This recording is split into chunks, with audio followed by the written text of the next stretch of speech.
विशेष गरी हामीले गएको समयमा हामीले हेर्दै आएको कुरा चाहिँ के छ भन्दाखेरि बाइबलको विषयमा हामीले हेर्दैछौँ। बाइबल परमेश्वरको वचन हो अनि यसको लेखनको विषयमा हामीले हेऱ्यौँ। गएको हप्तामा हामीले हेर्दै थियौँ कि बाइबलका के अद्भुत कुराहरू, हैन, बाइबल के कारणले अद्भुत छन् भन्ने कुरा हामीले 7-7वटा पोइन्ट हेरेका थियौँ। आज पनि हामी कन्टिन्यू गर्नेछौँ। आज बाइबलको विषयमा अन्तिम हाम्रो क्लास हुनेछ। फेरि नेक्स्टमा हामी अर्को विषयमा जानेछौँ जो एकदमै व्यवहारिक छ। म स्क्रिनलाई सेयर गर्दैछु यहाँको बिचमा, एकैछिन यहाँ समय लाग्दैछ है। ओके, देख्नुभयो होला है, स्क्रिन आउँदैछ।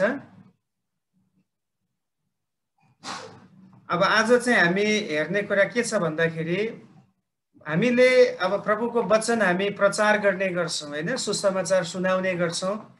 अनि क्रिस्चियनहरूको एउटा विशेषता भनेकै यही हो कि हामी जहाँ पनि जाउँ हामी कहिले पनि चुप लागेर बस्दैनौँ।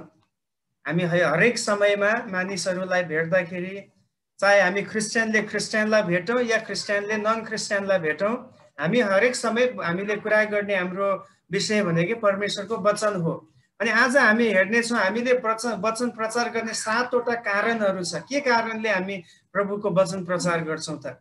अब मर्कुस 2:2 मा हामीले हेर्यौँ भने येशूले एउटा ठुलो भिडलाई त्यहाँ सामना गर्दै हुनुहुन्थ्यो, हैन। येशू जहाँ पनि जानुहुन्थ्यो ठुला भिडहरूले उहाँलाई घेर्ने गर्थे। अनि त्यो भिडलाई सामना गर्नु हुँदाखेरि उनीहरूलाई परमेश्वरको वचन प्रचार गर्नेवाले निर्णय गर्नुभयो। हामी पढौँ मर्कुस 2:2 मा। अनि यति धेरै मानिसहरू जम्मा भए कि तिनीहरू त्यहाँ अटाएनन्, यहाँसम्म कि ढोकाको बाहिर पनि ठाउँ भएन र उहाँले तिनीहरूलाई परमेश्वरको वचन प्रचार गर्दै हुनुहुन्थ्यो। हेर्नुस्, आमेन। वचनले भन्दैछ भिड यति धेरै थियो। अब त्यो भिडलाई उहाँले एकतिर चङ्गाई पनि गर्दै हुनुहुन्थ्यो, तर अर्कोतिर उहाँको उद्देश्य के थियो भन्दाखेरि भिडलाई आत्मिक रूपमा अझै उनीहरूलाई छुटकाराको खाँचो छ। मानिसहरूको जीवनमा दुई किसिमका बन्धन हुने गर्दछ। एउटा शारीरिक बन्धन छ जो बिमारी, अरू कतिवटा समस्याका कुराहरू छ। अनि त्यो भन्दा पनि अझै डरलाग्दो बन्धन जसलाई देखिँदैन तर मानिसको जीवनमा हुने गर्छ, त्यो चाहिँ पापको बन्धन, आत्मिक बन्धन, समस्याहरू छ। अनि त्यो बन्धनबाट छुटकारा पाउनको लागि चाहिँ मानिसहरूले परमेश्वरको वचन सुन्नुपर्छ भनेर येशूले विचार गर्नुभयो। अनि उहाँले जहिले पनि भिडलाई प्रचार गर्नुभएको हामी पाउँदछौँ। अब यो ठाउँमा हामी देख्छौँ एउटा चाहिँ पक्षघात लागेको व्यक्तिलाई ल्याइन्छ। अनि ल्याउँदाखेरि प्रभुले पहिला तिमी निको हौ भन्नु भएन, तर पहिला आत्मिक छुटकाराको काम गर्नुभयो। तिम्रो पापहरू क्षमा भयो भनेर प्रभुले घोषणा गर्नुभयो। अनि सेकेन्डमा प्रभुले भन्नुहुन्छ तिमी आफ्नो खाट बोकेर आफ्नो घरमा लाग भनेपछि पहिलो एउटा व्यक्तिको छुटकारा चाहिँ शारीरिक भन्दा पनि आत्मिक हो। आत्मिक छुटकारा हुनु चाहिँ अत्यन्तै जरुरी छ, जो चाहिँ पापको कारणले हरेक मानिसको जीवनमा शैतानले राज गरेको छ, शैतानले जकडेको छ, शैतानको बन्धनमा फसेको छ। अनि त्योबाट छुटकारा पाउनको लागि चाहिँ हरेक व्यक्तिले परमेश्वरको वचन सुन्नु पर्दछ र वचनले हामीलाई स्वतन्त्र तुल्याउँदछ। येशूले त्यही भन्नुभयो, सत्य तिमीहरूले जान्नेछौ, सत्य परमेश्वरको वचन हो, स्वयं प्रभु सत्य हुनुहुन्छ। जब हामी उहाँलाई जान्दछौँ हामी स्वतन्त्र हुने गर्दछौँ। अनि हामीलाई नयाँ नियममा छुट्टै सन्देश प्रचार गर्नको निम्ति पठाइएको होइन, तर ख्रिस्टको प्रकाशन जो बाइबलमा प्रकटीकरण भएको छ त्यही प्रचार गर्नलाई हामी पठाइएका हौँ। किनकि वचन मात्रै अन्तसम्म रहिरहन्छ है। यहाँनिर यसको व्याख्या के छ भन्दाखेरि हामीलाई परमेश्वरले आज यस संसारमा चुन्नुभयो, हामीलाई राख्नुभयो, हामीलाई उहाँले बोलाउनु भयो अनि हामीलाई एउटा काम दिनुभएको छ। त्यो हो सारा संसारमा गएर सारा सृष्टिलाई के गर्नु? सुसमाचार प्रचार गर्नु। प्रचार गर्नकै लागि हामीलाई बोलावट भएको छ। चाहे हामी कुनै बाइबल कलेज जाउँ या नजाउँ केही फरक पर्दैन, तर हामी हरेक व्यक्तिलाई प्रभुले दिनुभएको जिम्मेवारी चाहिँ सुसमाचार प्रचार गर्नु हो। सुसमाचार प्रचार गर्ने धेरैवटा तरिकाहरू छ। हामीले वचनबाट गर्न सक्छौँ, आफ्नो जीवन गवाहीबाट उठाउन सक्छौँ, तर हरेक व्यक्तिले गर्नुपर्दछ। भने अब हामीले छुट्टै प्रचार गर्ने छुट्टै सन्देश हामीले केही बनाउनु पर्दैन। जे बाइबलमा भएको छ, जे ख्रिस्टले पूरा गर्नुभएको छ, जुन काम हाम्रो जीवनमा प्रभुले पूरा गर्नुभएको छ, त्यसलाई हामीले घोषणा गर्नुपर्दछ, त्यसलाई प्रचार गर्नुपर्दछ। किनभने वचन मात्रै अन्तसम्म रहिरहन्छ। यशाया 40 को 8 पदलाई हामी पढौं। यहाँनिर यशाया अगमवक्ताले के भन्दैछन् हेर्नुस् त। घाँस ओइलाउँछ, फूलहरू झरिहाल्छ, तर हाम्रा परमेश्वरको वचन सधैँभरि अटल रहनेछ। हालेलुया। त्यसकारण सधैँभरि रहिरहने वचनलाई हामीले पक्राउनु पर्दछ, त्यसको आधारमा हाम्रो जीवनलाई हामीले ल्याउनु पर्दछ र त्यसलाई नै हामीले प्रचार गर्नुपर्दछ। हामीले अरू कुनै पनि कुरालाई सधैँभरि पाइरहन सक्दैनौँ। त्यसकारण हामीलाई छुट्टै कुरा प्रचार गर्नको लागि होइन, तर जे ख्रिस्टमा प्रकाशन भएको छ, जे बाइबलले हामीलाई प्रकट गरेको छ परमेश्वरको बारेमा, ख्रिस्टको बारेमा, त्यसलाई नै प्रचार गर्नको लागि हामी आएका छौँ। सो हाम्रो पोइन्ट यही छ, प्रचार गर्ने 7 वटा कारणहरू अब हामी हेर्नेछौँ। के कारणले हामी प्रचार गर्छौँ? पहिलो, अब यहाँ 7 वटा कारणहरू तपाईँले देख्नुहुन्छ। पहिलो चाहिँ पापको कायल चाहिँ वचन प्रचारबाट हुने गर्दछ। एउटा व्यक्तिलाई पापबाट पश्चाताप गर्नुपर्छ भन्ने कुराको कायल गर्ने, पापको निम्ति पश्चाताप गर्ने कुरा चाहिँ केबाट हुने गर्छ? वचनबाट हुने गर्दछ। हामी यहाँ त्यही देख्दछौँ। अब विशेष गरी प्रेरितको पुस्तक 2 अध्यायको 37 पदमा त्यहाँ हेर्यो भने हामीलाई थाहा छ पवित्र आत्मा ओर्ली आउनु भएको छ अनि चेलाहरू सबैजना एकदमै पवित्र आत्माद्वारा भरिएको छ। उनीहरू भरिएपछि उनीहरूले शक्ति पाए। उनीहरूले शक्ति पाइसकेपछि के भएको छ? पत्रुसले प्रचार गर्न थाले। अनि प्रचार गर्न थाल्दाखेरि प्रेरित 2 को 37 मा त्यहाँनिर पत्रुसले भन्दछन् कि अब त्यहाँनिर चाहिँ ख्रिस्टको बारेमा प्रचार गर्दछन्। हजारौं भिड त्यहाँ जम्मा भएको छ। अनि त्यो वचन सुनिसकेपछि, पत्रुसद्वारा प्रभुको वचन सुनिसकेपछि पवित्र आत्माले त्यो सुन्ने भिडको हृदयलाई कायल पार्नुहुन्छ। उनीहरू एकदमै भित्रभित्र उनीहरूलाई पश्चातापको आत्मा आउँदछ। अनि त्यसपछि उनीहरूले भन्दछन्, के भन्दछन्? हामी त्यो पदलाई पढौँ, प्रेरित 2 को 37 मा। यो कुरा सुनेर तिनीहरूको हृदय छिया भयो। हेर्नुस्, यो कुरा भनेको पत्रुसले प्रचार गरेको कुरा सुनिसकेपछि तिनीहरूको हृदय के भयो? छिया भयो। अनि पत्रुस र अरू प्रेरितहरूलाई तिनीहरूले भने, ए भाइ हो, हामीले के गर्ने? हेर्नुस्, यहाँनिर भिडले पहिलो पटक भन्दैछ कि उनीहरूले अब हामीले के गर्ने? हामीले वचन त सुन्यौं, हाम्रो हृदय छिया भएको छ, अब हामीले के गर्ने? अनि आजको हाम्रो प्रचारमा पनि हमेशा यो हुनु जरुरी छ। हामी जेसुकै गरौँ, हामीले जसलाई सुकै प्रचार गरौँ, हामीले प्रचार गरेपछि मानिसहरूको जीवनमा त्यसले काम गर्नुपर्दछ।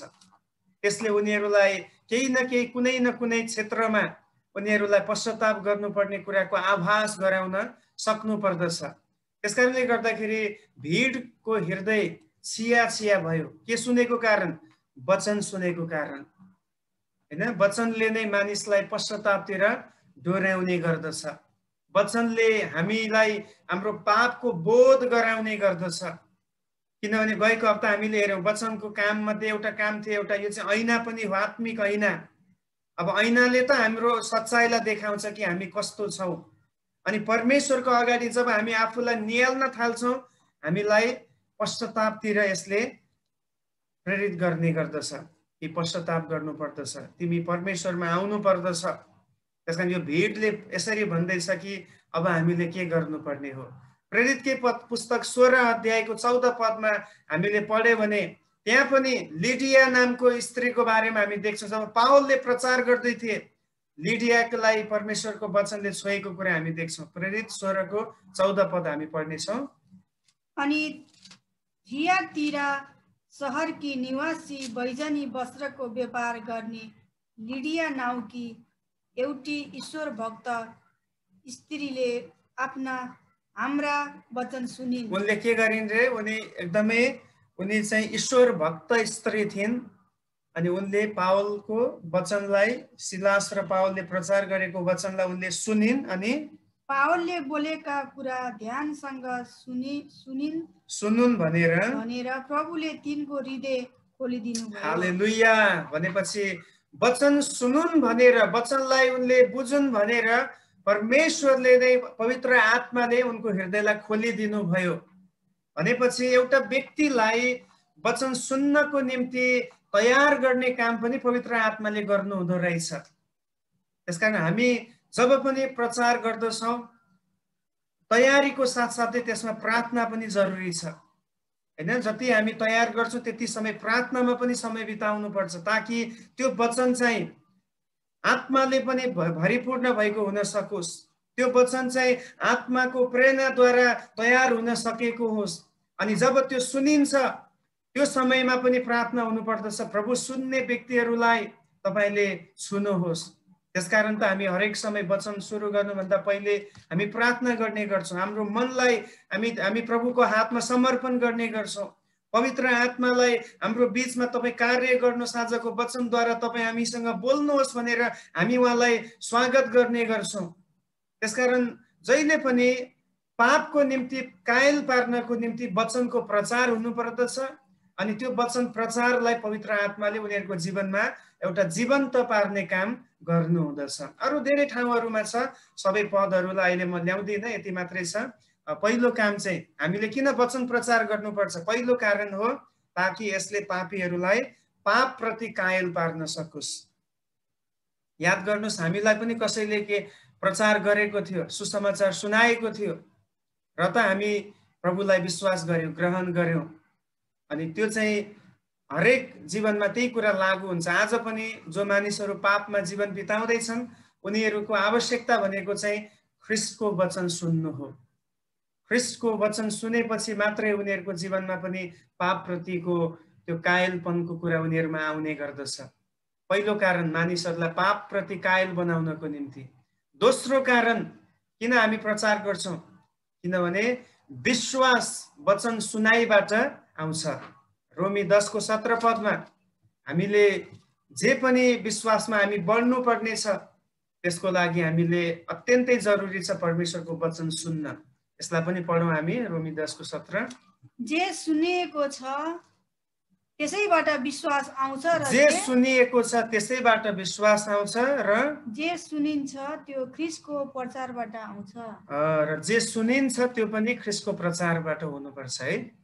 अब वचन कोही व्यक्तिहरूको यस्तो बानी हुन्छ, वचन प्रचार भन्यो अनि कहाँको कहानी बतायो, केही त्यो वचन भित्रको कुरा केही पनि हुँदैन, कहानीमै टुङ्गेको हुन्छ। अनि त्यसले फेरि विश्वास बढ्दैन। विश्वास बढ्नको लागि चाहिँ वचनको भित्रको प्रकाशन चाहियो। वचन भित्र परमेश्वर कसरी प्रकट हुनुभएको छ त्यसको खुलासा हुनु पर्यो। त्यसकारण तिमोथीको पत्रहरूमा पावलले बारम्बार भन्छ, वचन प्रचार गर्नमा तिमी आफूलाई भरमग्दुर प्रयत्न गर, किनभने एउटा मानिसको छुटकारा, एउटा मानिस विश्वासमा आउनको निम्ति वचनले ठुलो भूमिका खेल्ने गर्दछ। त्यसकारण दोस्रो हामीले किन प्रचार गर्नुपर्छ? दोस्रो चाहिँ हामीले वचन प्रचार गर्दा सुन्नेहरूमा विश्वास आउन थाल्छ, किनभने वचन सुनाइबाट नै विश्वास आउने गर्दछ। अब कतिचोटि हामी भन्ने गर्छौँ, जबसम्म म देख्दिनँ म विश्वास गर्ने। थोमाले त्यही भन्यो होइन, एकचोटि चेलाहरूले भने हामीले त पुनरुत्थान भएको येशूलाई देख्यौँ भन्दाखेरि उसले के भन्छ, जबसम्म म मेरै आँखाले देख्दिनँ, उहाँको छेडिएको हातमा मेरो औँला हाल्दिनँ, उहाँको भाला लागेको त्यो हृदयमा म मेरो हात हाल्दिनँ, तबसम्म म विश्वास गर्दिनँ। देखेर गर्ने कुरा विश्वास हुँदैन, देखेपछि त सकिगयो नि, त्यो त छँदैछ। विश्वास भनेको चाहिँ के हो? हिब्रू 11 को 1 मा एकदम राम्रो त्यसको डेफिनेसन छ। जे हामी देख्दैनौँ, जुन कुरा इन्भिजिबल छ, त्यो नदेखिने कुरालाई छ भनेर त्यसमाथि पक्का गरी भरोसा गर्नु र त्यसमा आशा राख्नु, त्यही हो विश्वास भनेको। अनि त्यो चाहिँ सुनाइबाट बढ्ने कुरा रहेछ। जति हामी वचन सुन्छौँ त्यसले हाम्रो विश्वासको लेभललाई झन्झन माथि बढाउँदै लैजाने गर्दछ। बाइबलमा हेर्नु, जहाँ पनि बिमारीहरू निको भए येशूको चरणमा आउँदाखेरि उनीहरूले कतै न कतै वचन सुनेका थिए। वचन सुनेको कारणले गर्दा उनीहरू कति त प्रभुले भन्नुभयो, म चाहन्छु तिमी निको भइजाऊ, आज बिहानी म मती 8 अध्यायदेखि 12 अध्यायसम्म म पढ्दै थिएँ। त्यहाँ त्यो 4वटा च्याप्टरमा प्रभुको चमत्कार, प्रभुले गरेको आश्चर्य कर्महरू छ। यो 4वटा च्याप्टर भरि हेरेँ मैले, सबै ठाउँमा प्रभुको एउटा वचन आएको छ। प्रभुले कसैलाई चाहिँ प्रश्न सोध्नुभयो, तिमी के चाहन्छौ? अनि त्यसपछि उनीहरूले भने, प्रभु म देख्ने हुन चाहन्छु। अनि प्रभुले भन्नुभयो, तिमी देख्ने होइजाऊ। अब यहाँ कसले भन्दैछ यो कुरा, देख्ने होइजाऊ भनेर, देख्न चाहन्छु भनेर? एउटा अन्धोले भनेपछि अन्धोले त कहिले प्रभुलाई देखेकै छैन।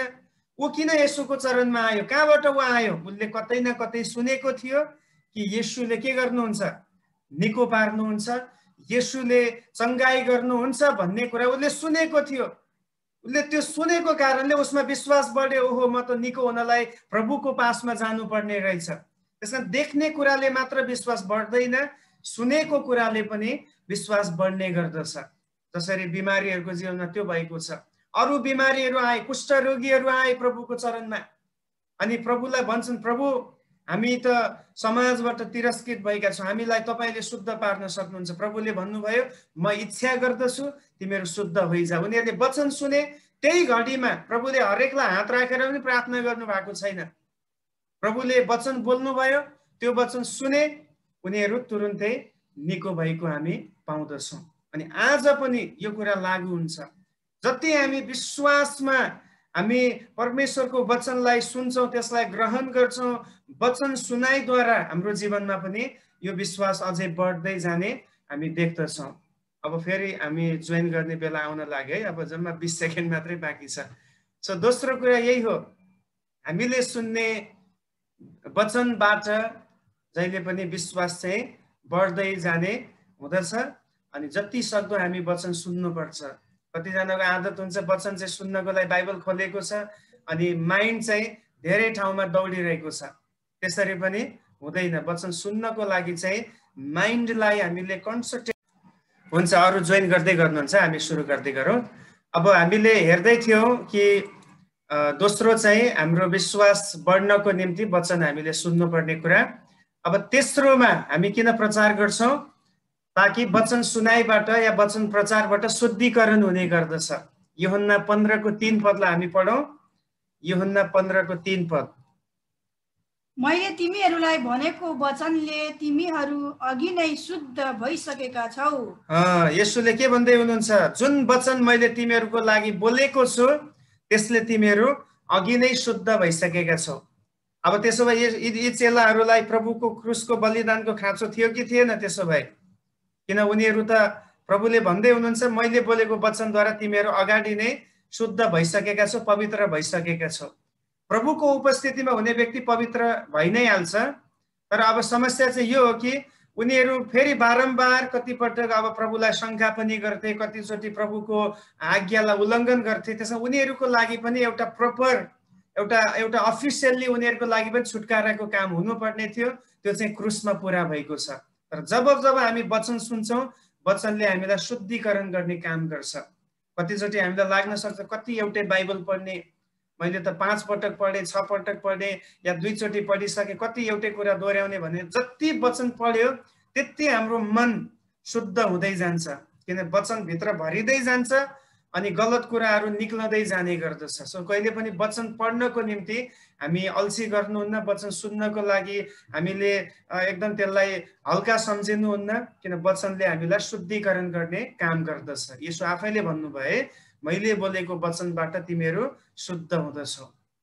म छिटो छिटो जाँदैछु, अब फेरि अर्कोचोटि जोइन गर्नु नपरोस् भनेर। चौथो कुरा, वचन प्रचारबाट के लाभ हुन्छ? यसले निश्चयता ल्याउने काम गर्दछ। एउटा एस्युरेन्स हुन्छ नि, म क्रिस्चियन हुँ, म उद्धार पाएको व्यक्ति हुँ, मेरो लागि अनन्त जीवन निश्चित छ भन्ने कुराको, मुक्ति प्रतिको, अनन्त जीवन प्रतिको निश्चयता वचनले ल्याउने गर्दछ। पहिलो यूहन्ना 5:13 पदलाई हामी हेरौँ। पहिलो यूहन्ना 5:13 पद, त्यहाँ यूहन्नाले यही भन्दैछन्, तिमीहरूले अनन्त जीवन पाएका छौ भन्ने कुरा जान भन्ने हेतुले परमेश्वरका पुत्रको नाउँमा विश्वास गर्ने तिमीहरूलाई यो पत्र लेख्दैछु। हेर्नुहोस्, यूहन्नाले यूहन्नाको पत्र लेख्नुको उद्देश्य नै के छ रे? तिमीहरूले अनन्त जीवन पाएका छौ भन्ने कुरामा के हुनुपर्छ? विश्वास हुनु पर्यो, त्यसमा निश्चयता हुनु पर्दछ। त्यो कारणले मैले वचन लेखेँ भनेर भन्दैछ। सो हामीले जहिले पनि प्रचार गर्छौँ त्यसले मानिसहरूमा निश्चयता ल्याउने गर्छ। मानिसहरू कतिपटक ढलपल भइरहेको हुन्छ, मुक्ति छ कि छैन, हैन, स्वर्ग राज्य हुन्छ कि हुँदैन, प्रभु हुनुहुन्छ कि हुनुहुन्न, धेरैवटा जब समस्याहरूबाट जान्छौँ धेरैवटा क्वेश्चनहरू मनमा आउने गर्छ, धेरै डाउटहरू पनि हुने गर्छ। अनि त्यो समयमा जब प्रचार हुने गर्छ परमेश्वरको वचनले हामीभित्र जुन एउटा मुक्तिको निश्चयता छ त्यसलाई अझ बढाउँदै लैजान्छ। हामीलाई परमेश्वरमा अझ समर्पित भएर जिउनको लागि, एउटा निश्चित भएर जिउनको लागि हामीलाई यसले सहायता गर्दछ। चौथो कुरा चाहिँ हामीले प्रचार यस कारणले गर्छौँ ताकि मानिसहरूमा निश्चयता आओस्। पाँचौं कुरा, वचन प्रचार किन गर्नुपर्छ? किन यसले सान्त्वना ल्याउँदछ। वचनले सान्त्वना ल्याउने काम गर्छ। पहिलो थेस्सलोनिके 4:18 यसै कारण एकले अर्कोलाई यी वचनहरूले सान्त्वना दियो। तर भाइ हो, समय र बेलाको विषयमा तिमीहरूलाई केही लेख्ने आवश्यकता छैन। अब पावलले यहाँनिर के भन्दैछन्? 18 मात्रै है। यसै कारण एउटाले अर्कालाई यी वचनहरूले सान्त्वना दियो भनेपछि अब यहाँ यी भनेको चाहिँ फेरि तपाईँले 4 अध्याय पुरा पढ्नुपर्छ। पहिलो थेस्सलोनिके 4 अध्यायमा भएका कुराहरू पावलले यी भनेर ती कुराहरूलाई जनाएको छ। तर हाम्रो केसमा चाहिँ हामी सम्पूर्ण वचनलाई हामीले लिन्छौँ, हामी अरूलाई बताउँछौँ ताकि त्यसले उनीहरूलाई सान्त्वना ल्याउन सकोस्, उनीहरूको कष्टित जीवनमा एउटा शान्ति ल्याउन सकोस् भन्ने उद्देश्यले हामी वचन बोल्ने गर्दछौँ। र वचनको उद्देश्य पनि त्यही हो। हाम्रो परमेश्वर चाहिँ सान्त्वनाको परमेश्वर हुनुहुन्छ। Our God is the God of comfort. उहाँ चाहिँ निरुत्साहित भएकाहरूलाई, विचलित भएकाहरूलाई, एक्लोपनको महसुस गर्नेहरूलाई, केही कुरा गुमाएर धेरै कुराहरूको क्षतिको अवस्थालाई सामना गरेकाहरूलाई प्रभुले आफ्नो वचनद्वारा ढाडस दिनुहुन्छ, सान्त्वना दिनुहुन्छ। त्यसमा पावल जहाँ पनि गए उनले पहिला मानिसहरूलाई सान्त्वना दिने काम गरे, किनभने क्रिस्चियनहरूलाई धेरै सताउट भइरहेको थियो, धेरै उनीहरूमाथि आक्रमण हुँदै थियो। त्यो परिस्थितिमा पावलले परमेश्वरको वचनद्वारा उनीहरूलाई ढाडस दिने र सान्त्वना दिने काम गरे। त्यसकारण उनले भन्छन् कि यी वचनहरूद्वारा तिनीहरूलाई एकअर्कालाई सान्त्वना देऊ भनेर उनले भन्दैछ। हाम्रो काम पनि यही हो। हामी एकअर्कासँग बोल्दाखेरि झन् पीडामाथि पीडा थप्ने व्यक्ति होइन, तर हामी एकअर्कालाई परमेश्वरको वचनद्वारा सान्त्वना दिने व्यक्ति हामी बन्नु पर्दछ।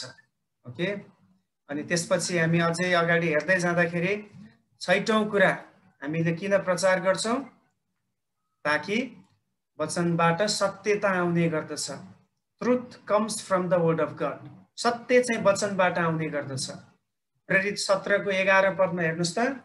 यहाँका यहुदीहरू थेस्सलोनिकेहरू भन्दा बढी भला थिए, किनभने यिनीहरूले पूरा उत्सुकता साथ वचन ग्रहण गरे र ती कुराहरू ठिकै त्यस्तै हुन् कि होइनन् भनी दिनहुँ धर्मशास्त्र छानबिन गर्थे। हेर्नुस्, यो मानिसहरू कहाँको मानिस भन्दाखेरि बेरियाका मानिसहरू। बेरियाका मानिसहरूको खुबी चाहिँ के थियो भन्दाखेरि उनीहरू चाहिँ आँखा चिम्लेर वचन लिँदैनथे, तर उनीहरू छानबिन पनि गर्ने गर्थे। त्यो एउटा गुड ह्याबिट हो। आज धेरै समस्या चाहिँ हामी के गर्छौँ भने जसले प्रचार गर्ने आँखा चिम्लेर बस्छौँ अनि यो एकदम आमेन आमेन भन्छ, त्यसमा सत्यता छ कि छैन त्यो पनि हामी जान्दैनौँ। अनि त्यसले चाहिँ कतिचोटि धोका पनि हुने गर्छ, किनभने कति मानिसहरूले चाहिँ वचनलाई एउटा पेसा, एउटा व्यापार बनाएको छ। आफ्नो प्रोफिटको लागि या आफ्नो नामको लागि उनीहरूले जे पनि कुरा सिकाउन थालेको छ आजभोलि। त्यसमा बेरियाको मान्छे जस्तै अहिलेको समयमा हामी हुनुपर्छ। जेसुकै हामी सुनौँ, इभन म तपाईँहरूको पास्टर हो, मैले प्रचार गर्दैछु, म यो भन्दिनँ कि तपाईँले एकदम आँखा चिम्लेर मेरो कुरालाई आमेन भन्नुहोस् भन्दिनँ। एकदमै तपाईँले लेख्नुहोस्, त्यसपछि त्यसलाई मनन गर्नुहोस्, यो कुरा वचन अनुसार हो कि होइन। र मैले एकदमै कोसिस गर्छु जे पनि म बोल्ने गर्छु त्यो बाइबलमा पोइन्टहरू तपाईँले हेर्नुहोस्। अहिलेसम्म जति पनि कुरा सिक्नुभयो त्यसको सबै बाइबलको रेफरेन्स तपाईँले पाउनुहुन्छ, हरेक पदहरू तपाईँले पाउनुहुन्छ। छानबिन गर्ने आदत हामीमा हुनुपर्दछ, यो कुरा यस्तै हो कि होइन। सन्डे पास्टरले प्रचार गरेको कुरा साँच्चै बाइबल अनुसार हो कि होइन, त्यसलाई रिभाइज गर्ने हामीमा आदत हुनुपर्छ। अनि जब हामी छानबिन गर्छौँ, अझ यसले हामीलाई परमेश्वरको वचनको सत्यता पक्राउनको निम्ति सहायता गर्छ। त्यसमा यो आदत हामीले पनि बसाल्नुपर्छ। बेरियाको मान्छेहरूको एउटा खुबी भनेको पावल जस्तो व्यक्ति, एउटा महान प्रचारकले पनि प्रचार गर्दाखेरि उनले के गर्दछन्, तिनीहरूले छानबिन गर्ने गर्दथे। पावलले प्रचार गरेको कुरा सत्य हो कि होइन, वचन अनुसार मेल खान्छ कि खाँदैन, त्यो एकदमै गुड ह्याबिट हामी पाउँदछौँ। अब भजन सङ्ग्रह 119 को 160 तपाईँले टिप्नुहोस्, पछि यसलाई पढ्नु होला। त्यहाँ पनि भजनको लेखकले हामीले जब वचन सुन्छौँ त्योबाट सत्यता आउने कुरा उनले बताएको हामी पाउँदछौँ। अगाडि बढौँ। 7औं पोइन्ट, हामी किन वचन प्रचार गर्छौँ? किनभने वचन प्रचारले नयाँ जन्म ल्याउने गर्दछ, होइन? नयाँ जन्म वचनबाट नै आउने गर्छ। अब येशूले यूहन्ना 3 को 3 देखि 3 र 5 पदमा भन्नुभयो कि एउटा व्यक्तिले स्वर्ग राज्य देख्नको निम्ति के गर्नुपर्छ? उसले पानी र आत्माद्वारा नयाँ जन्म पाउनुपर्छ भन्नुभयो। पानी र आत्माद्वारा जन्मिनुपर्छ। अब एउटा व्यक्तिले नयाँ जन्म नपाइकन स्वर्ग राज्य पस्न सक्दैन। नयाँ जन्म पाउनको लागि माध्यम हो पानी र आत्माद्वारा जन्मने कुरा। धेरैचोटि मैले व्याख्या गरेको छु, यहाँनिर भनेको पानी चाहिँ बप्तिस्माको पानीको कुरा गरेको होइन। यहाँ भनेको चाहिँ कतिचोटि वचनलाई हामीले जस्ताको तस्तै पनि व्याख्या गर्न मिल्दैन। फेरि जस्ताको तस्तै गर्यो भने त्यसले अनर्थ पनि लाग्न सक्छ। जहिले पनि कन्टेक्स्ट हेरेर अनि समग्र बाइबलको आधारमा हामीले बुझ्नु पर्दछ। वास्तवमा त्यहाँ भन्न खोजेको पानी, यहुदीहरूले चाहिँ कतिचोटि वचनलाई पानीसँग पनि तुलना गर्दथे। जसरी एउटा व्यक्तिले पानी पिउँदाखेरि उसको प्यास मेट्ने गर्छ, त्यस्तै गरी परमेश्वरको वचन सुन्दा पनि हाम्रो आत्मिक प्यास मेटिन्छ। हाम्रो निम्ति पानीले जसरी शारीरिक जीवन दिन्छ त्यसै गरी वचनले आत्मिक जीवन दिन्छ भन्ने मान्यता यहुदीहरूको थियो। अनि येशूले उनीहरूको कन्सेप्टमा बोल्नु भएको छ, एउटा व्यक्तिले वचन सुनेर र आत्माको अगुवाईमा जिउँदाखेरि नयाँ जन्म पाउँछ भन्ने कुरा उहाँले गर्नुभएको छ। अब यसको खुलासा कहाँ छ? पहिलो पत्रुस 1 को 23 पदमा हामी यसलाई पढौँ। यहाँ स्पष्ट बताइएको छ। पहिलो पत्रुस 1 को 23 पद, परमेश्वरको जीवित र नित्य रहने वचनद्वारा विनाशी होइन तर अविनाशी वीर्यबाट तिमीहरू नयाँ गरी जन्मिएका छौ। अब त्यहाँनिर पत्रुसले के शब्द चलायो? परमेश्वरको नित्य रहने वचनद्वारा भनेपछि अब त्यही हो, बाइबललाई व्याख्या गर्छ भनेको है। अब यूहन्ना 3 अध्यायमा हामीले त्यहाँ पढ्यो भने पानी र आत्माको कुरा आएको छ, तर त्यसको खुलासा चाहिँ पत्रुसले यहाँ गरेको छ। वास्तवमा नयाँ जन्म हुनको लागि, आत्मिक रूपमा जन्मिनको लागि वचनले नै हामीलाई काम गर्दछ। मिन्स त्यो सुसमाचार हो। प्रभुको सुसमाचार हाम्रो जीवनमा आउँछ अनि त्यसले अघि हामीले हेरे जस्तै विश्वास हामीमा उत्पन्न गर्छ। अनि त्यो विश्वासमा ल्याउनको निम्ति पवित्र आत्माले पनि भूमिका खेल्नु भएको हुन्छ। जो हामीले प्रेरितको पुस्तक 16 अध्यायमा हेऱ्यौँ, लिडियाको मनलाई प्रभुले खोलिदिनु भयो वचन सुन्नको निम्ति। भनेपछि वचनको सुनाइबाट नै एउटा व्यक्तिले नयाँ जन्म पनि पाउन सक्ने कुरा हामीले देख्यौँ। 7औं चाहिँ हामी यस कारणले प्रचार गर्छौँ, बाइबललाई घोषणा गर्छौँ ताकि मानिसहरूले नयाँ जन्म पाउन सकोस्। यो 7वटा कारण है। अब अन्तिम आजको क्लासको लागि अन्तिम पोइन्ट छ, बाइबल पढ्दाखेरि याद राख्नुपर्ने 7वटा कारणहरू पनि छ है। सबै साथ छ, पूर्णतामा छ। अब के कुरा हामीले याद गर्नुपर्छ बाइबल पढ्दाखेरि? पहिलो चाहिँ वचनलाई प्रेमपूर्वक पढ्नुहोस्। बाइबल पढ्दाखेरि हामीमा हुनुपर्ने विचार कस्तो हो? यसलाई हामीले प्रेमपूर्वक पढ्नु पर्यो, होइन? भजन सङ्ग्रह 119 को 47 र 48 पदमा भजनको लेखकले के भन्दैछन् हेर्नुहोस् त। हामी पढ्नेछौँ अनि यहाँनिर यसको व्याख्या पनि मैले केही लेखेको छ। हामीले परमेश्वरको वचनलाई प्रेम गर्दा परमेश्वरलाई पनि प्रेम गरेका हुन्छौँ। ओके, जति हामी वचनलाई प्रेम गर्छौँ त्यसको अर्थ परमेश्वरलाई पनि हामीले के गर्दैछौँ? प्रेम गर्दछौँ। The more we read the Bible the more we love its author. जति हामी वचन पढ्छौँ त्यसले यो प्रमाण गर्छ कि हामी यसको लेखकलाई प्रेम गर्दछौँ। कतिले भन्छ म प्रभु तपाईलाई प्रेम गर्छु तर हप्तामा एक दिन पनि बाइबल पढ्दैन भने त्यो सक्कली होइन। किनभने प्रेम गर्ने व्यक्तिले त वचनलाई पनि त प्रेम गर्नुपर्छ, किन परमेश्वर त वचनमा प्रकट हुनुभएको छ हैन। भजन सङ्ग्रह 119 को 47 र 48 पद पढौँ हामी।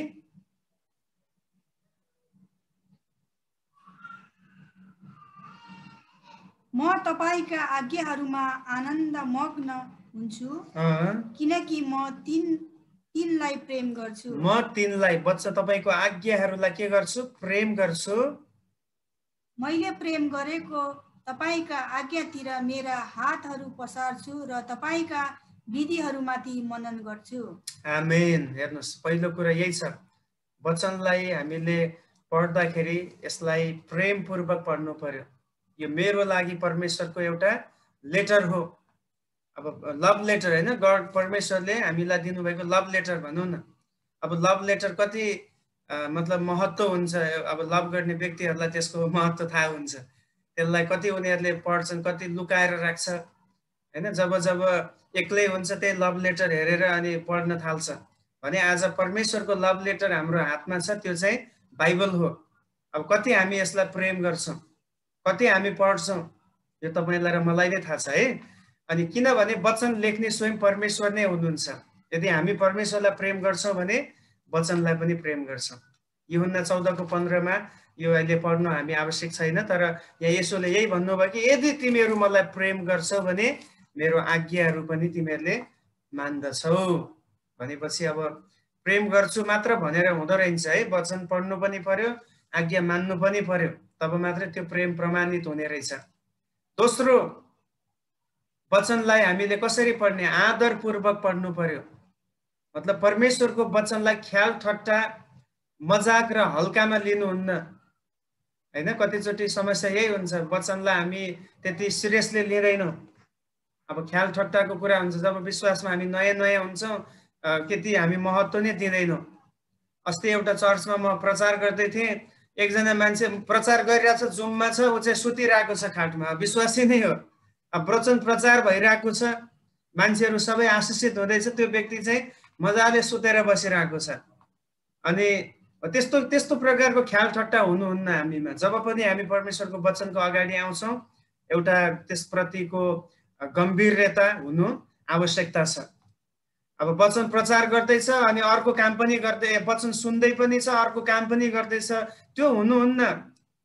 एउटा कुरामा कन्सन्ट्रेट हुनु पर्यो। परमेश्वरको वचन भन्दा ठुलो अर्को हाम्रो लागि केही पनि हुन सक्दैन। अर्को काम गर्ने समय छँदैछ, त्यो काम गर्ने समयमा त्यो काम गरौँ। परमेश्वरले किन सब्बात दिन नियुक्त गर्नुभयो? ताकि परमेश्वरले भन्नुभयो कि 6 दिन त तिमी आफ्नो काम गर, र 7औं दिनमा चाहिँ तिमीले अरू कामलाई पनि फेरि सेवाको बिचमा ल्याउन मिल्दैन। त्यसकारण त प्रभुले त्यो आज्ञा दिनुभयो। भने आज कतिचोटि हाम्रो कमजोरी के हुन्छ भने हामी चाहिँ एकदम मल्टिटास्क गर्न खोज्छौँ। वचन पनि सुन्दैछ, अर्कोतिर उता च्याट पनि हुँदैछ, उतातिर अर्को काम पनि हुँदैछ, अनि त्यही बेलामा अर्को बाहिर जाने हो कि के हो, धेरैवटा हुने गर्छ। त्यसलाई आदर गर्नुपर्दछ प्रिय। जब वचन हामी पढ्दछौँ, वचनको सुन्ने कुरा आउँछ, यसलाई आदर गर्ने, यसलाई गम्भीरताको रूपमा लिनु आवश्यकता छ। यही वचनद्वारा हामी परमेश्वरको आवाज सुन्दछौँ र जीवन्त हुँदछौँ। किन आदर गर्नु पर्यो? किनभने वचनले नै हामीलाई परमेश्वरमा जीवन्त तुल्याउँदछ। हामी उहाँको आवाज सुन्ने गर्दछौँ। यदि अब मानिलिनुहोस् हामीले प्रभुलाई चिन्यौँ, तर हाम्रो हातमा बाइबल नै नभएको भए के हुन्थ्यो होला? मैले के प्रचार गर्ने तपाईँको अगाडि, तपाईँले के सुन्ने, कसरी हाम्रो विश्वास बढ्ने, कसरी परमेश्वरलाई हामीले जान्ने यदि वचन हाम्रो हातमा नभएको भएदेखि?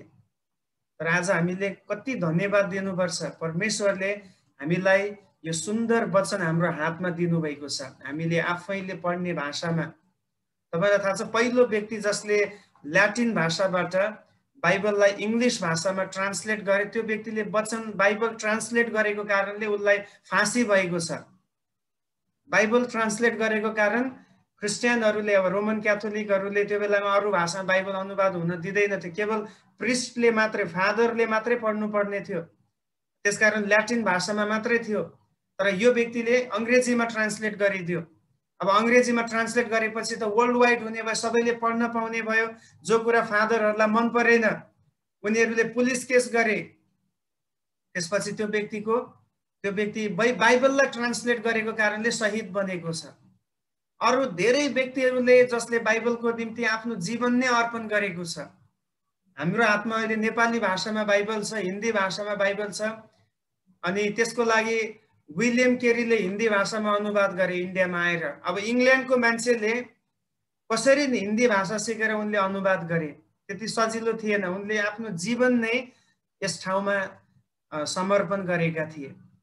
उनी सेवकाईमा आएपछि उनको श्रीमती मरिन्, मतलब मेन्टल भइन्, छोरा मर्यो, तर पनि उनले हार मानेनन्। उनी लगातार बाइबललाई अनुवाद गर्ने काममा लागिरहे। अनि नेपाली भाषामा बाइबल छ, कसले गरेको? गंगा प्रसाद प्रधान भन्ने काठमाडौँको ठमेलमा भएको एकजना व्यक्ति हुनुहुन्थ्यो। उहाँले नेपाली भाषामा अनुवाद गर्नुभयो। उहाँले बाइबल अनुवाद गरेको कारण, क्रिस्चियन भएको कारण देशबाट निकाला भएको हुनुहुन्थ्यो। उहाँ पृथ्वीनारायण शाहको पालामा उहाँलाई देशबाटै निकाला गरिएको थियो।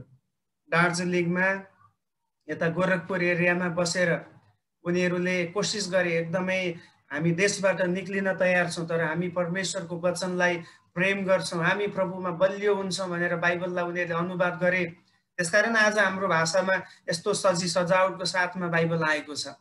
अब अहिले त गोल्डन छ अरे, सिल्भर होइन, सुनको जलप लगाएको, चाँदीको जलप लगाएको, अब पछि हिराको जलप लगाएको पनि आउन सक्छ, महँगो पनि होला।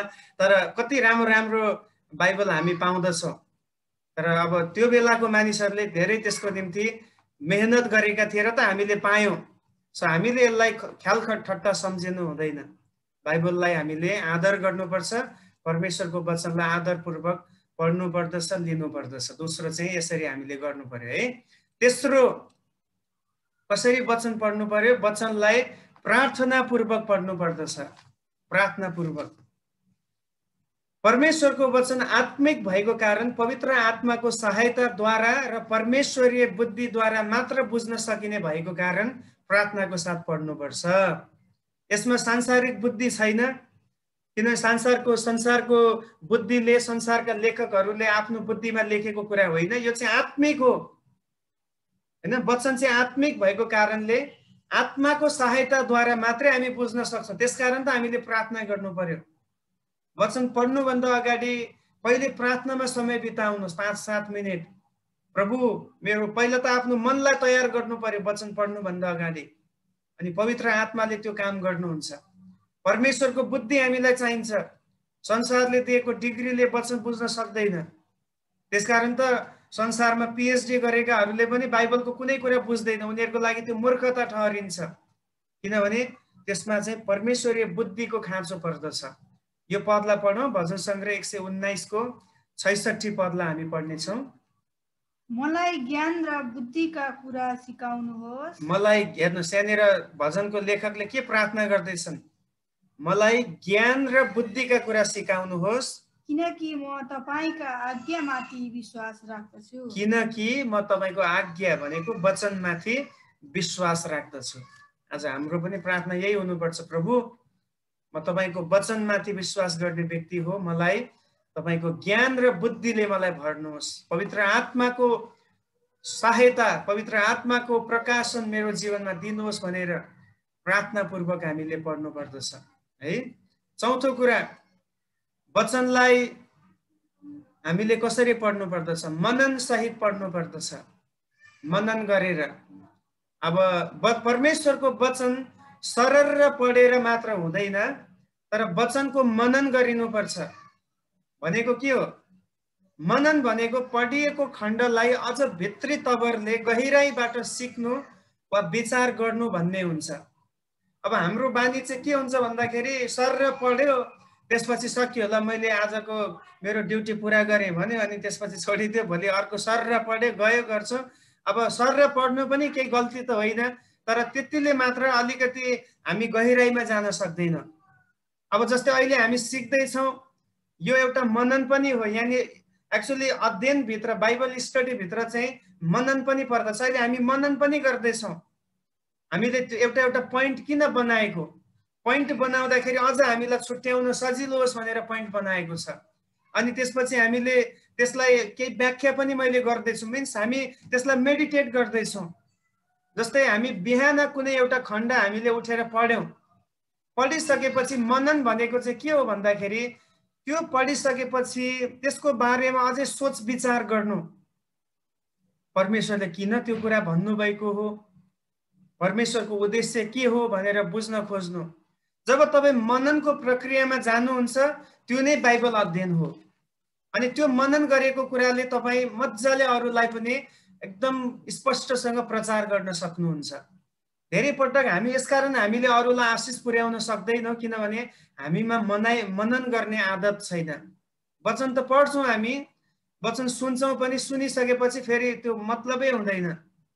अब गएको सन्डेमा हामीले के सुन्यौँ त्यसको बारेमा अहिले विचार गर्यो भने धेरैलाई हामीलाई त्यो थाहै पनि हो, कतिलाई त टपिक पनि थाहा छैन के थियो, सुनेपछि बिर्स्यो। सुनिन्जेल आज्ञाकारी, सुनिसकेपछि सबै कुरा बाई बाई। अब मनन गर्नु पर्यो। सन्डे सुनेको वचन बेलुका एकछिन मनन गर्ने आदत गरौँ।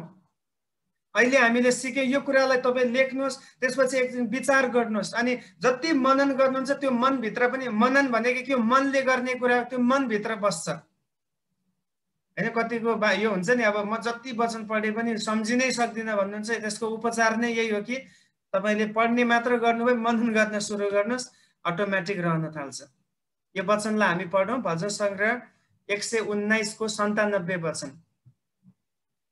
आहा, तपाईको व्यवस्थालाई म कति प्रेम गर्दछु, दिनभरि म तिनै माथि मनन गर्दछु। हेर्नुहोस् लेखकले के भन्दैछ, आहा भन्दैछ। अब उनको लागि आहाको कुरा चाहिँ परमेश्वरको वचन। अब हाम्रो निम्ति आहा चाहिँ के हो थाहा छैन, वचन हो कि अरू नै कुरा हो। अब लेखकले भन्दैछन् कि आहा, म तपाईँको वचनलाई कति प्रेम गर्दछु र दिनभरि म तिनैमा मनन गर्दछु। प्रिय, यो आदत हामीमा पनि हुनुपर्दछ। यदि हामी पापबाट बच्न चाहन्छौँ भने वचन मनन गर्नु पर्यो।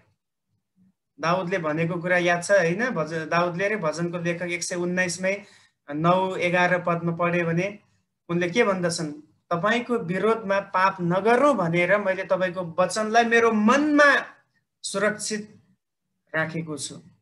वचनलाई मनमा राख्ने भनेको मनन गर्ने भनेको, मनन गरेर त्यसलाई बसाल्ने। जब त्यो भित्र बस्छ तपाईँ दिनभरि त्यसको विषयमा सोच्नुहुन्छ। मानिलिनुहोस् तपाईँले बिहान पढ्नु भएको छ, पावलले एफिसी 4 अध्याय भनेको छ, घाम अस्ताउन अघि तिम्रो रिस मरेको हुनुपर्छ। अब दिउँसो तपाईँ काम गर्दै जाँदा कसैले तपाईँलाई झनक्क रिस उठायो, त्यति बेला अब वचन मनन भइरहेको छ भने के हुन्छ, ए म रिसाउनु हुन्न होइन। तपाईँले वचन पढ्दाखेरि सिक्नु भएको छ आफ्नो शत्रुलाई क्षमा गर्नुपर्छ, त्यो कुरा मनमा तपाईँले मनन गरिरहनु भयो। कसैले तपाईँको विरोधमा दिउँसो केही काम गर्यो या बोल्यो, तपाईँले वचन मनन गरिरहेको कारणले तपाईँ उसलाई सजिलैसँग क्षमा पनि दिन सक्नुहुन्छ। जति पनि एउटा व्यक्ति पापबाट विजय हुनु छ भने त्यसले वचनलाई मनन गर्दै रहनु पर्यो। त्यसले हामीलाई सुरक्षा दिने काम गर्दछ। जस्तै तपाईँलाई थाहा छ नि, जानवरहरूले जस्तै गाई भैँसीले यिनीहरूले दिनभरि घाँस जति पाउँछ घाँस खान्छ, पाएको जति घाँस उनीहरूले खान्छ, पराल खान्छ। अनि खाइसकेपछि बेलुका चाहिँ उनीहरू त सुतेको हुन्छ, मतलब भुइँमा हुन्छन्, तर उनीहरूको मुख चाहिँ चलिरहेको हुन्छ, चबाइरहेको हुन्छ भनेको उनीहरूले त्यसलाई फेरि दुबारा त्यसलाई के गर्दैछ भन्दाखेरि त्यसलाई पचाउने काम गर्दैछ, चबाउने काम गर्दैछ। अनि त्यो हामीमा पनि हुनुपर्दछ। यदि हामी एकदमै सलिड क्रिस्चियन बन्ने हो भने चाहिँ वचनप्रतिको मनन हाम्रो जीवनमा अत्यन्तै जरुरी छ। आजको समय भनेको एकदम टफ छ। मान्छेहरूमा हजारौं किसिमका सवालहरू हुने गर्छ, प्रश्न हुने गर्छ, हाम्रै मनमा धेरै विचारहरू आउने गर्छ। अनि कसरी हामी आफैलाई पनि चित्त बुझाउने, कसरी हामीलाई सोध्नेहरूलाई हामीले उचित जवाब दिने, त्यसको लागि वचन मनन अत्यन्तै जरुरी छ। त्यसकारण चौथो चाहिँ हामीले पढ्दाखेरि केवल सर्र पढ्ने होइन, तर त्यसलाई मनन गर्नु अत्यन्तै जरुरी छ। सर्र पढ्ने कुरा भनेको चाहिँ पेपर, न्युज पेपर हो। न्युज पेपरलाई हामी स्टडी गर्दैनौँ, त्यसलाई हामी एउटा पेज पढ्यो, यो भएको रहेछ भन्छ, फेरि स्किप गर्यो, अर्को पढ्यो, त्यो अर्को पढ्यो, फेरि त्यसलाई भोलिपल्ट आज पढेको न्युज पेपर भोलि पढिँदैन। त्यस कारण त हरेक दिन फ्रेस आउने गर्छ। तर वचन त त्यो होइन। 3500 वर्ष अगाडि लेखिएको वचन त्यो बेला पनि मान्छेले पढ्थे, आज पनि हामी त्यही पढ्दैछौँ। यो फेरि अब चेन्ज भएर आउँदैन भने यसलाई जति हामीले पढेर मनन गर्यो त्यति नै हाम्रो लागि नयाँ पनि हुँदै जान्छ र हामीले यसबाट पाउने आशिष पनि पाउँदै जान सक्नेछौँ। चौथो कुरा, यसलाई मनन सहित पढ्नु पर्यो है। पाँचौं कुरा, वचनलाई व्यवस्थित ढङ्गले पढ्नुहोस्। व्यवस्थित ढङ्ग भनेको लापरवाहीमा होइन। परमेश्वरको वचन पढ्दा एक अनुशासन पनि हुनुपर्दछ, अनुशासन चाहिन्छ। जस्तै उदाहरणको लागि लगातार दिन नबिराइकन पढ्ने, क्रमबद्ध रूपमा पढ्ने, अनि त्यसपछि पढ्दा परमेश्वर विशेष रीतिले बोलेका कुराहरू कापीमा लेख्ने र बाइबलका विशेष पदहरू कण्ठस्थ गर्ने आदि इत्यादि अरू धेरै कुराहरू छ। अब व्यवस्थित ढङ्गले पढ्नु पनि एकदमै जरुरी छ। अब तपाईहरु आफै सोच्नुहोस्, हामी आज 16औं हप्ता छ, हामी 16औं हप्तादेखि व्यवस्थित प्रकारले वचन सिक्दैछौँ। अनि हाम्रो विषय के थियो? मूल विषय भनेको चाहिँ हाम्रो क्रिस्चियन विश्वास के हो भन्ने हाम्रो विषय थियो। त्यो विषयमा हामीले एकपछि अर्को एउटा विषयलाई हामीले सिक्यौं, त्यसलाई पुरा गर्यौं, त्यसपछि फेरि नेक्स्टमा हामी अर्को खुट्किला चढ्यौं, त्यसरी हामी खुट्किला चढ्दै छौं। अब त्यो हुँदाखेरि जब अन्तिमसम्म हामी सिकिसक्छौं, हामीलाई एउटा प्रोपर टिचिङ हामीले पाउँछौं कि वास्तवमा हाम्रो विश्वास चाहिँ यो रहेछ, हाम्रो सिद्धान्त चाहिँ यो रहेछ भनेर हामी स्पष्ट हुन सक्छौं। अनि पढ्दाखेरि पनि त्यो अनुशासन हुनुपर्छ। भनेको अर्थ चाहिँ लगातारताको कुरा त्यसमा आउँछ, दिनहुँ पढ्ने कुराहरू, अनि त्यसपछि क्रमबद्ध रूपमा पढ्ने, यो एकदमै जरुरी छ है। मन परे पनि नपरे पनि इतिहासको पुस्तक पढ्नै पर्छ। अब इतिहासको पुस्तक पढ्दा मन त पर्दैन, अब को राजाको नाम पढेर हामीलाई के फाइदा? 5 पैसाको फाइदा त हुँदैन, तर पनि त्यो राजाको बारेमा पढ्नै पर्यो, किनभने त्यो राजा त बाइबलभरि जोडिएको छ कहानीमा, हैन? नाम अब 2000 वर्ष अगाडिका व्यक्तिका नाम पढेर हामीलाई के फाइदा भन्ने हामीलाई लाग्छ, तर बाइबल बुझ्नलाई पढ्नै पर्ने हुन्छ। त्यसैले मन परे पनि नपरे पनि, हामीसँग सम्बन्धित भए पनि नभए पनि, उत्पत्ति 1 को 1 देखि प्रकाश 22 को 21 पदसम्म क्रमबद्ध रूपमा हामीले पढ्ने बानी बसाल्नु पर्दछ। ओके? अनि अर्को चाहिँ पढ्दाखेरि विशेष रीतिले परमेश्वर बोल्नुहुन्छ। जस्तै सोच्नुहोस् त, आज बिहान प्रभु तपाईसँग कुन वचनद्वारा बोल्नुभयो? बाइबल पढेकाहरूले चाहिँ सोच्न सक्नुहुन्छ, नपढेकाहरूले त के हो बाइबल पढेकै छैन, कुन कुरा बोल्नुभयो भन्नु। त्यसकारण बाइबल क्रमबद्ध पढ्नुपर्ने कुरा।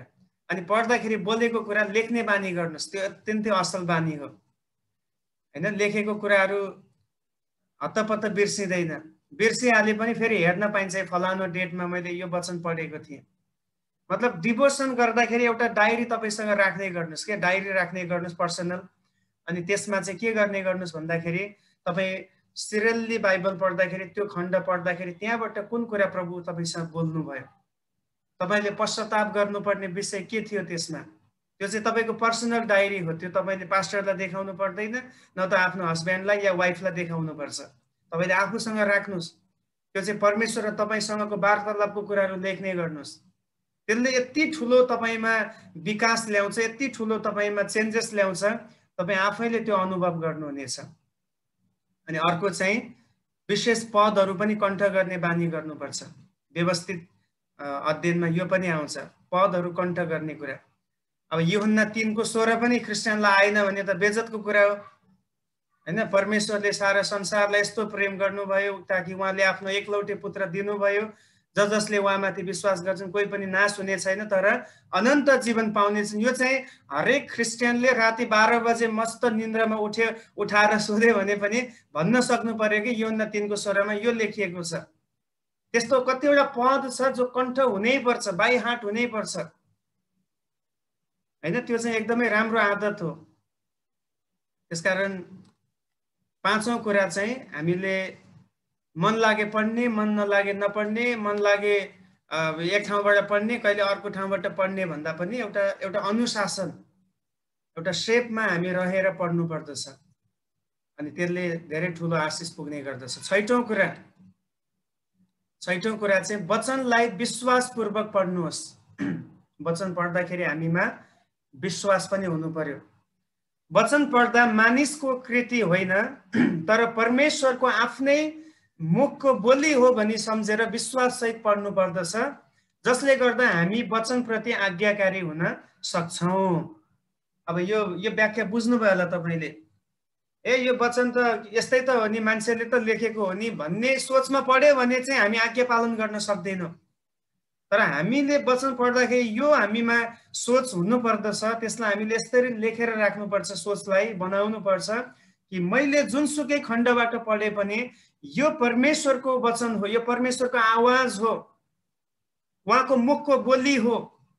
पुरानो नियममा उहाँ डाइरेक्टली मान्छेसँग बोल्नुभयो, आज हामीसँग उहाँ आफ्नो पुत्रद्वारा बोल्नुहुन्छ, मिन्स वचनबाट बोल्नुहुन्छ भन्ने विश्वास हामीमा भयो भने मात्रै हामी त्यो वचनप्रति आज्ञाकारी हुन्छौँ। ओहो, यो त परमेश्वरको वचन हो, मैले मान्नुपर्छ, यो मेरो लागि उहाँले दिएको आज्ञा हो, मैले पालना गर्नुपर्छ भन्ने त्यो प्रतिको एउटा हामीमा सिरियसनेस आउने गर्दछ। त्यसमा वचन पढ्दाखेरि कुनै पनि शङ्कामा या यो हो कि होइन, यस्तो भएको थियो कि थिएन भन्ने सोचमा पढ्यो भने चाहिँ हामी आज्ञा पालन गर्न सक्दैनौँ। यसलाई हामीले सुन्दाखेरि पढ्दाखेरि परमेश्वरको वचन भनेर सुन्नु पर्यो, लिनु पर्यो।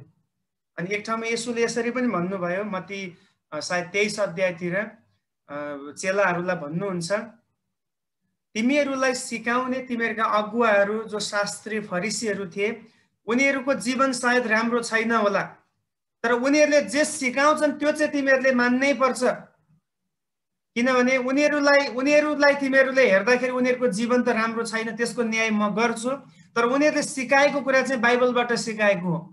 त्यसमा तिमीहरूले यो भन्न पाउँदैन कि उनीहरूको जीवन राम्रो थिएन, यसकारण मैले उनीहरूको वचन सुनेन भन्न पाउँदैन। येशूले भन्नुभयो, तिमीहरू माथि भएको अगुवाको जीवन नराम्रो भए तापनि जबसम्म परमेश्वरले उनीहरूलाई हटाउनुहुन्न, त्यो ठाउँमा राख्नुहुन्छ, उनीहरूले प्रचार गरेको वचनबाट प्रचार गरेको कुरालाई चाहिँ मान्नै पर्छ। येशू आफैले त्यो कुरा भन्नुभयो।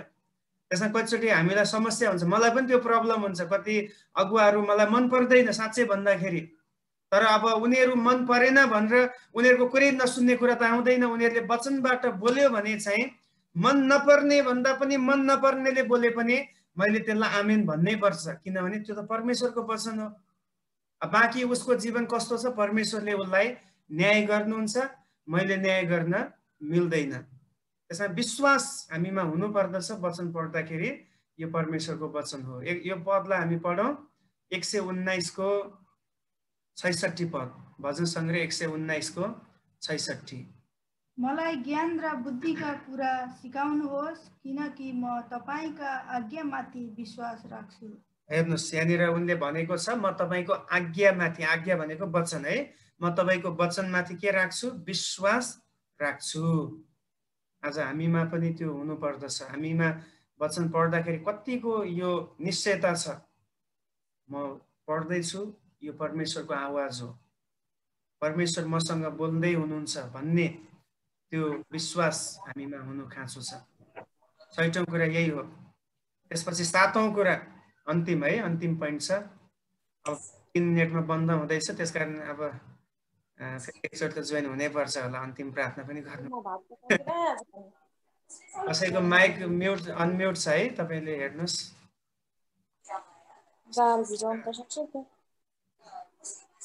7औं कुरा चाहिँ हामीले वचनलाई दिनहुँ पढ्नु पर्यो। दिनहुँ परमेश्वरको वचन हाम्रो आत्माको भोजन भएको कारण दैनिक रूपमा खानु पर्दछ र यो एउटा असल अनुशासन पनि हो। अब येशूले मत्ती 4:4 मा भन्नुभयो हैन, मानिस रोटीले मात्र होइन तर परमेश्वरको मुखबाट निस्किएको हरेक वचनले जिउँदछ भनेपछि हामी जिउने आत्मिक जीवन जिउनको लागि पनि हामीलाई वचनको खाँचो छ। आत्माको भोजन भएको कारणले दैनिक खानु पर्यो। यदि कम खाने गर्यो या कहिलेकाहीँ खाने गर्यो भने आत्मिक रूपमा कुपोषण लागेको जस्तै एउटा कमजोर हुने गर्दछ। एउटा बच्चा यदि खाना राम्रो खाएन हैन, उसले ब्यालेन्स खाना खाएन, सलिड फुड खाएन भने चाहिँ उसको विकास हुनुपर्ने सबै कुराहरू विकास नहुन सक्छ, बुद्धि पनि कमजोर हुन सक्छ, शरीरका हात खुट्टाहरू कमजोर हुन सक्छ, हड्डीहरू कमजोर हुन सक्छ, जसले गर्दा उसको जीवनमा धेरै ठुलो असर पर्छ। त्यस्तै आत्मिक जीवनमा पनि हामीलाई परिपक्व हुनको निम्ति, बलियो हुँदै जानको निम्ति दिनहुँ आत्माको भोजन हामीले खानै पर्दछ। यो त्यही हो, जसरी शरीर भोकाउँछ हाम्रो आत्मा पनि भोकाउँछ। जसरी शरीरलाई खाना चाहिन्छ, हामी 3 टाइम खानै पर्छ, नत्र भने फेरि भोक लाग्न थाल्छ। त्यस्तै आत्मालाई पनि हामीले खाना खुवाउनै पर्दछ। त्यसमा कहिले पनि नजरअन्दाज नगरौँ, भइहाल्छ नि, एक दिन नपढेर के हुन्छ, त्यो हामी त्यो आदत नगरौँ। किनभने एक दिन नपढ्ने बित्तिकै अर्को दिन पनि पढ्न मन लाग्दैन। अनि शैतानको चाहिँ काम नै त्यही हो, हामीले वचन नपढोस् नै भन्ने शैतान चाहन्छ। किन वचन पढेन भने हामी परिपक्व क्रिस्चियन हुन सक्दैनौँ, हाम्रो आत्मा कमजोर हुन्छ। कमजोर आत्मा भएपछि कसरी परमेश्वरलाई भेट्ने? किन परमेश्वर त आत्मिक हुनुहुन्छ। त्यहाँ शैतानको एउटा ठुलो रणनीति भनेको के भन्दाखेरि हामीले वचन नपढौँ भनेर मन नलाग्ने, अल्छी लाग्ने, बहानाहरू आउने, अनि बिजी पनि एउटा त्यही कुरा, म बिजी छु भन्ने कन्सेप्टमा सधैँ बिजीको मानसिकता, समय नै छैन, कसरी पढ्ने, रात भइसक्यो, निन्द्रा आइसक्यो, होइन, विभिन्न कुरा। यो सबै शैतानको हतियार हो ताकि हामी वचन नसिकौँ भनेर। अनि हामीले त्यो कुरामाथि जित हासिल गर्नै पर्छ। बरु शारीरिक रूपमा कमजोर भएर केही फरक पर्दैन, तर आत्मिक रूपमा कमजोर हुनुहुन्न। यदि आत्मिक रूपमा नै कमजोर भयो भने के फाइदा? येशूले एक ठाउँमा के भन्नुभयो? बरु तिम्रो एउटा आँखा नै नभइकन तिमी स्वर्ग जानु बेस छ, तर दुईटै आँखा लिएर नरक गयो भने के फाइदा? शरीर त हट्टाकट्टा छ, एकदम तन्दुरुस्ती छ, तर आत्मिक जीवन खतम। भनेपछि हामीले हेर्दै थियौँ अन्तिममा वचनलाई दिनहुँ पढ्ने कुरा, होइन। मैले के भन्दै थिएँ भन्दाखेरि शरीर जतिसुकै तगडा भए पनि अन्तिममा यो शरीर हामीले छोड्नै पर्छ, यो टेम्पररी हो। त्यसकारण बढी हाम्रो फोकस चाहिँ आत्मिक जीवनभन्दा शारीरिक जीवनमा भयो भने त्यो अन्तिममा हाम्रो लागि धोकाको कारण पनि हुन सक्छ।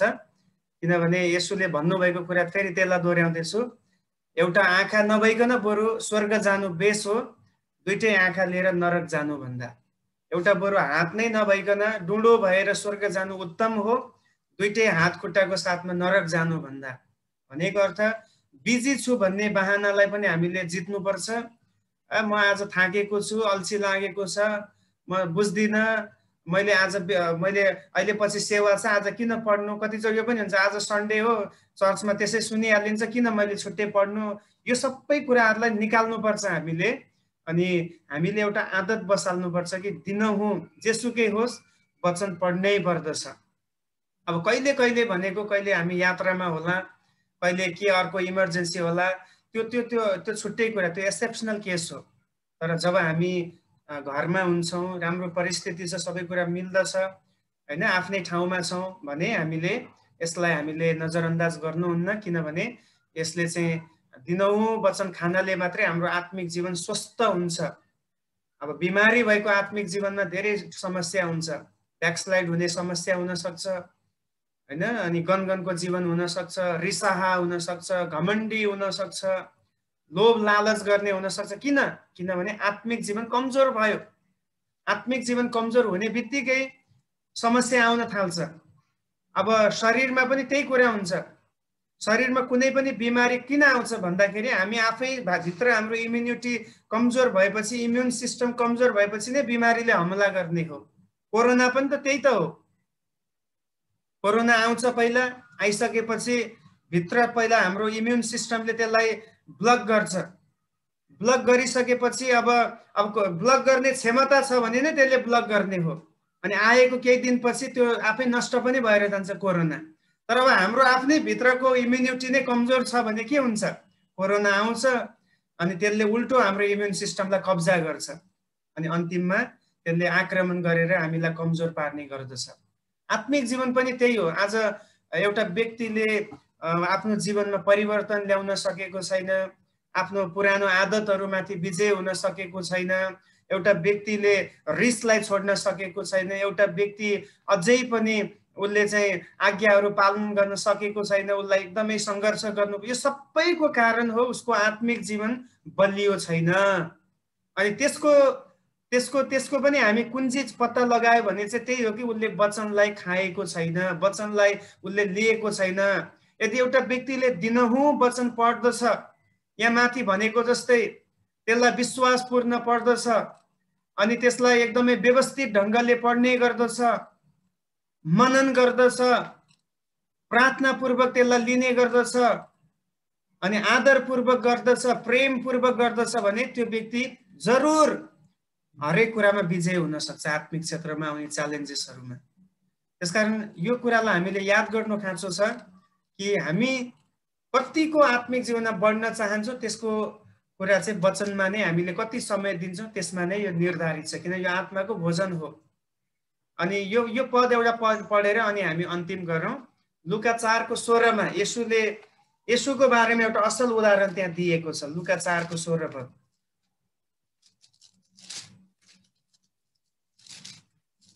त्यहाँनिर येशू जब सभाघरमा प्रचार गर्न जानुभयो त्यहाँनिर यो कुरा भएको छ। उहाँ नासरतमा आउनुभयो जहाँ उहाँ हुर्कनु भएको थियो। उहाँ आफ्नो आदत अनुसार सबत दिनमा सभाघरमा जानुभयो र पढ्नलाई खडा हुनुभयो। अब यहाँनिर एउटा शब्द चलाएको छ है, तपाईले त्यो शब्द मुनि अन्डरलाइन गर्नुस्। आफ्नो आदत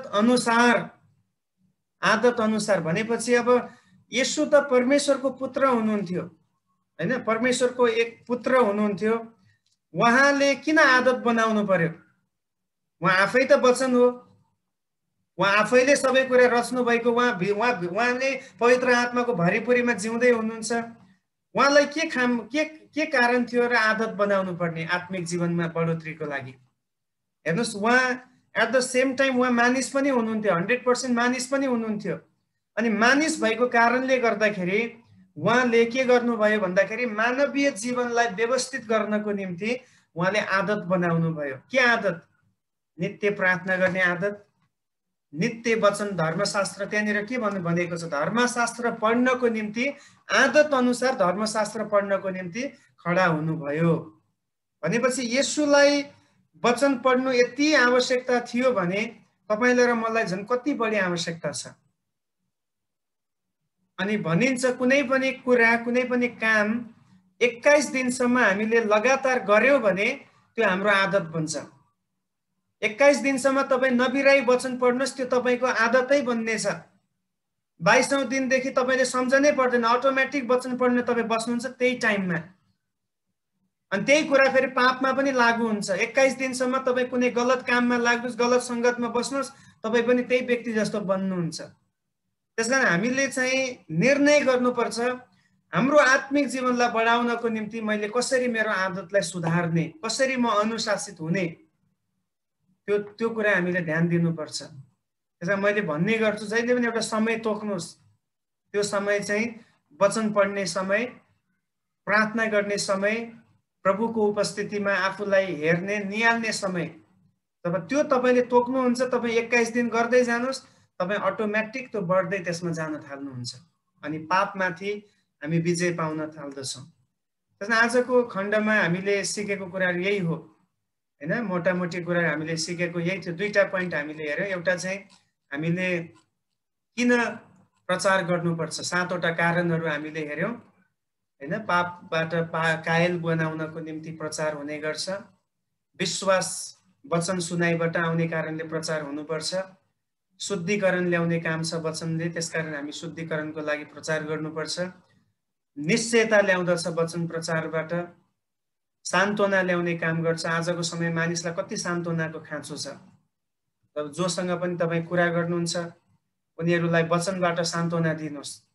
सत्यता वचनबाट आउने गर्छ, त्यसकारण प्रचार हुनु पर्यो। र 7औं कुरा थियो एउटा व्यक्तिले नयाँ जन्म वचनबाटै पाउने गर्दछ। त्यो पहिलो पोइन्ट थियो, किन हामीले प्रचार गर्छौं भन्ने थियो। दोस्रो चाहिँ बाइबल पढ्दाखेरि याद राख्नुपर्ने 7 वटा कुराहरू हामीले हेर्दै थियौं। प्रेमपूर्वक पढ्ने, आदरपूर्वक पढ्ने, मनन गरेर पढ्ने, प्रार्थनापूर्वक पढ्ने, विश्वासको साथमा पढ्ने, व्यवस्थित प्रकारले पढ्ने र लगातार दिनहुँ पढ्ने। सबै कुराहरूलाई हामीले हाम्रो जीवनमा पालन गर्न सकौं भनेर आउनुहोस् हामी प्रार्थना गरौँ। अनि आज हामीले आजसम्म वचनको बारेमा हेर्यौं, अब सकियो। अर्को हप्तादेखि हामी फेरि अर्को एउटा टपिक हेर्नेछौँ जो हाम्रो क्रिस्चियन विश्वाससँग, हाम्रो सिद्धान्तमा मेल खान्छ। हामी त्यो कुराहरूलाई हेर्दै जानेछौँ। आउनुहोस् हामी